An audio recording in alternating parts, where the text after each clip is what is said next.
Hulk হাতে একটি বড় মিষ্টির প্যাকেট নিয়ে বাড়ির পথে হাঁটছে। আজ সে মায়ের জন্য বিশেষ মিষ্টি এনেছে। রাস্তার পাশে বিশাল এক পুরনো বটগাছ। হঠাৎ বাতাস ঠান্ডা হয়ে গেল, পাতাগুলো অদ্ভুতভাবে কাঁপতে লাগল। ঠিক তখন গাছের ওপর থেকে ভেসে এলো এক কর্কশ কণ্ঠস্বর। এই হাল্ক, মিষ্টিগুলো আমাকে দে। কাউকে দেখা যাচ্ছে না। আবার সেই ভয়ঙ্কর শব্দ, আমি ক্ষুধার্ত, মিষ্টি দে। হাল্ক সাহস করে বলল, না, এগুলো আমার মায়ের জন্য। সে দ্রুত হাঁটতে শুরু করল।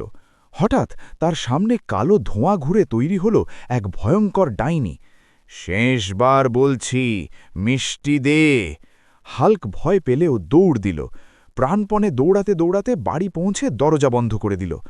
সে ভাবল বিপদ শেষ, কিন্তু রাত গভীর হতেই টেবিলের ওপর রাখা মিষ্টির প্যাকেটটি নিজে নিজে নড়তে শুরু করল। হাল্ক ধীরে ধীরে হাত বাড়াল।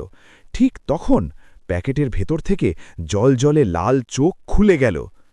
এরপর কি হবে জানতে লাইক, কমেন্ট ও সাবস্ক্রাইব করুন।